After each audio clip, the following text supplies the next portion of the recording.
Welcome back to A Year of Final Fantasy, and we are in the month of Ramu. Today we're going to wrap up our titular series of Final Fantasy Crystal Chronicles. These last two games are among the last in the series, along with the Crystal Bearers, which released right around the same time. Unlike the other games, these are much smaller in scope, and they were actually digital only through the use of the Nintendo Wii. I decided to put these two games together for a few reasons. They're pretty similar, I guess, and they were released under the same moniker of My Life as a, and also there's some behind the scenes scheduling purposes that I needed to get through, but regardless, let's go ahead and take a look at these games. So these games are wildly different from the rest of the series. The Crystal Chronicles label actually just impacts the setting and the world, but it's just there so they don't have to rebuild an entire game and backstory and history, really. Like all the other games in the Crystal Chronicles series, you still have your mainstays with like races and world building and other things of that nature that cement this game in the world of Crystal Chronicles, despite not playing like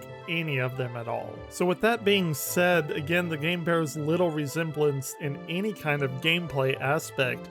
In fact, there is no adventuring to speak of, but let's look at the games separately and see how they function on their own. The first one I'll talk about is My Life as a King, and it allows you to play, well, as the king. It's exactly what it sounds like. Of a town called Architect. As the king, your life is just much too valuable to risk on going on adventures, so basically you just send the other people to their possible demise, and you want to get that sweet, sweet elementite. It's a resource to build bigger and better things.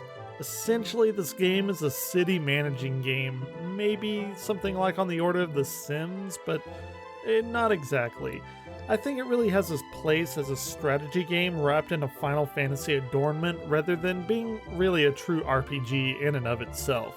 The game's made competently enough, and it's a nice game to relax to. The goal here is obviously to build up your kingdom as much as you possibly can so you can hold back the advancing threat of evil. As mentioned earlier, the game's primary mechanic of advancement is sending out adventurers to get that elementite, and there are 4 available jobs, all of which come from the Holy Sextet of jobs that we talked about a little bit earlier in the month, and they are as follows. You have the warrior, the black mage, the white mage, and the thief. You can't really get any more classic than those. Each job also is only available to a particular race or tribe, as they call them, from the Final Fantasy Crystal Chronicles series. The Clavets, the Ukes, the Selkies, the Lilties, you know, the stuff that we've been talking about for the past few weeks. Without going into the story details, that's just pretty much all there is to the game of My Life as a King. You go, send adventurers out, they come back with this elementite, and you get bigger and better things to send your adventurers out, and then you get more elementite and just rinse and repeat. I'm sure we've all played games like this. Nothing really surprising. Again, there's no fighting or adventuring or anything like that. It's really a strategy-based game. So the game presumably did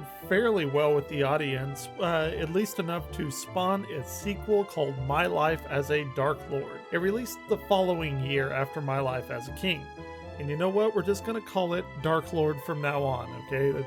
It's a lot of words to say. This game is actually quite different, I guess, from My Life as a King, but it still has the same qualities of the previous one. Much like King, I'm gonna call it that, the players themselves don't explore the world like the other games in the series. Darklord is basically kind of like a tower defense type of game, where you play as a daughter of a Darklord that's been defeated, and that's kind of a story thing, but her name is Mira.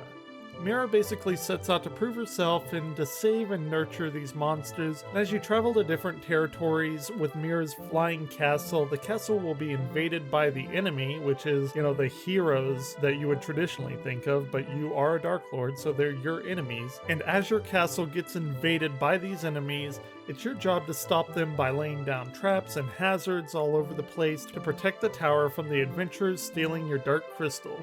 Again, it's just a tower defense game with a very tongue-in-cheek aspect about it. The game isn't dark or brooding as you might expect from its title. It's really just simply a quirky game in the series that's experimenting with some new ideas. I like the game, and I like tower defense games. There's also some fan service in here, as there is in My Life as a King, from the original series in the form of things like unlockable skins. So since we don't go into the story here, that's pretty much all I'm going to say about the game. games, there's just not a whole lot to them other than me going in and telling you exactly what you can upgrade and how you can upgrade it, but that's not really the focus of this series.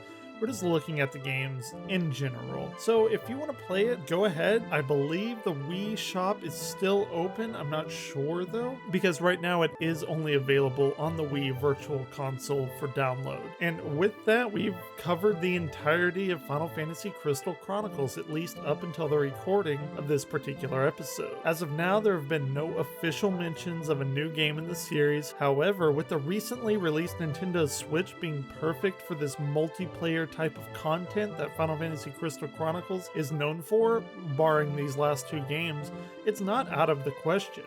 There are some interviews out there of Hajime Tabata, sorry if I butchered that name, of the Final Fantasy XV fame, talking about the Switch and its possibilities. So Square itself is giving the Switch a pretty close look, and the possibilities are out there. But right now, we just simply have to wait and see. I think a hard refocusing on the series being a multiplayer game in the vein of the earlier games could have a particularly bright future for this franchise if it's on the Switch, but only time will tell. Next time on A Year of Final Fantasy, in our penultimate episode of the month of Ramu, we will be talking about the magic jobs of the Holy Sextet. That's not a dirty thing. And it will lead us right into the finale of the month, which is Final Fantasy III. So until next time, Crystal Warriors, keep on gaming.